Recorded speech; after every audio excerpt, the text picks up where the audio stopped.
अस्सलाम वालेकुम, welcome back to my YouTube channel. आज की इस वीडियो में हम जानेंगे कि जो पाकिस्तान की करेंसी है उसकी कदर में कमी के कौन कौन से फैक्टर्स हैं, उन्हें हम तफसील से देखेंगे। अगर हम सबसे पहले देखें तो डॉलर के मुकाबले में पाकिस्तान की जो करेंसी है उसकी कदर में कमी की जो सबसे पहली वजह है वो इकोनॉमिक यानी कि मुआशी चैलेंजेस है। अब पाकिस्तान को मुख्तलिफ इक्तिसादी चैलेंजेस का सामना है, जिसमें हाई रेट इन्फ्लेशन, जिससे अफरात ज़र की बुलंद शरह, मालियाती खसारा और गैर मुल्की कर्जों और इमदाद पर इन्हिसार शामिल हैं। अब ये वो अवामिल यानी कि फैक्टर्स हैं जो पाकिस्तान की करेंसी में कमी की वजह बनते हैं। और अगर हम दूसरा बड़ा फैक्टर देखें तो वो है ट्रेड इम्बैलेंस यानी कि तजारती अदम तवाज़न। अब पाकिस्तान तजारती अदम तवाज़न का सामना करता है।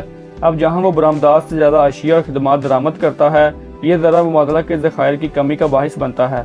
अब क्योंकि ज़ाहिरी बात है कि एक चीज़ जो हम दरामद करते हैं दूसरे मुल्क से, तो हमें अपनी करेंसी की बजाय उनकी करेंसी में अदायगी करनी पड़ती है। अब इससे होता क्या है कि जो ज़रा मुबादला के ज़खायर हैं उसमें कमी आती है, जिससे करेंसी पर दबाव पड़ता है और जो करेंसी है वो डीवैल्यू हो जाती है। और अगर हम तीसरा बड़ा फैक्टर देखें तो उसमें आता है सियासी अदम इस्तेहकाम यानी कि जो पॉलिटिकल इंस्टेबिलिटी है और जो इमरजेंसी यानी कि जो गैर यकीनी सूरत हाल है, वो जो इन्वेस्टर्स हैं, जो सरमायाकार हैं, उनके एतमाद को मुतासिर करती है और जो सरमायाकार हैं वो इन्वेस्ट नहीं करते, जिससे पाकिस्तान की इकोनॉमी और जो करेंसी की कदर है उसमें कमी आती है। आगे चौथा बड़ा जो फैक्टर है वो गैर मुल्की कर्ज हैं। अब जो गैर मुल्की कर्जों की जो बुलंद सतह शरह मुबादला पर दबाव डाल सकती है। अगर मुल्क की आमदनी जो है उसका एक हिस्सा कर्ज की खिदमत के लिए वक्फ है, तो ये करेंसी को स्टेबल करने के लिए जो अवेलेबल रिसोर्सेज हैं उनको लिमिटेड कर सकता है और इसकी वजह से जो मुल्की करेंसी है उस पर दबाव डाल सकता है और उसकी कदर में कमी की वजह बनता है। और अगर हम पांचवा बड़ा फैक्टर देखें तो उसमें महंगाई यानी कि जो इन्फ्लेशन है उसकी जो मुसलसल बुलंद शरह है वो करेंसी की क़ुव्वत खरीद को खत्म कर देती है। जब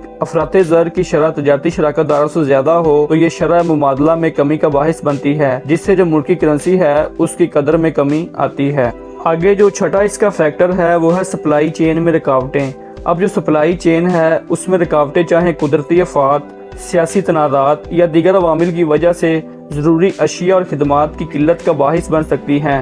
अब जिससे तलब और कीमतों में इजाफा हो सकता है, जो मुल्की करेंसी की कदर में कमी की वजह बनती है। आगे सातवें नंबर पर जो सबसे बड़ा फैक्टर है वो है आबादी में इजाफा। अब तेजी से बढ़ती हुई आबादी अशिया और खिदमात की मांग में इजाफे का बाहिस बन सकती है, जिससे अगर पैदावार में इजाफे से पूरा ना किया जाए तो अफरात ज़र और गैर मुल्की अशिया की मांग में इजाफा हो सकता है। और अगर हम बाहर से कोई चीज दरामद करते हैं तो अपनी करेंसी के बजाय गैर मुल्की करेंसी के हिसाब से ही अदायगी करनी पड़ती है। अब इससे जो मुल्की करेंसी है उस पर दबाव पड़ता है और उसकी जो वैल्यू है उसमें भी कमी आती है। और अगर हम आठवां फैक्टर देखें तो वो है तवानाई का बहरान। नो डाउट कि जो पाकिस्तान है वो एनर्जी क्राइसिस को खत्म करने में काफी हद तक कामयाब रहा है, लेकिन अगर हम पाकिस्तान को माजी में देखें तो वो तवानाई की किल्लत का सामना करता, जिससे सनती पैदावार और इक्तिसादी तरक्की मुतासिर हुई है, जिससे जो करेंसी की कदर है वो भी मुतासिर हुई है। ये थे वो सारे फैक्टर्स जिनकी वजह से जो पाकिस्तान की करेंसी है उसकी कदर में कमी आ रही है। अब ये नोट करना जरूरी है कि जो ये अवामिल हमने डिस्कस किए हैं ये आपस में जुड़े हुए हैं और इनका जो एक मजमूआ है वो पाकिस्तान की इक्तिसादी सूरत हाल में हिस्सा डाल सकता है। इन मसाइल को हल करने के लिए अक्सर कसीर यकजहती नुक्ता नजर की जरूरत होती है, जिसमें इक्तिसादी इस्लाहात, मालियाती पॉलिसियाँ और सियासी इस्तेहकाम और सरमाया कारों के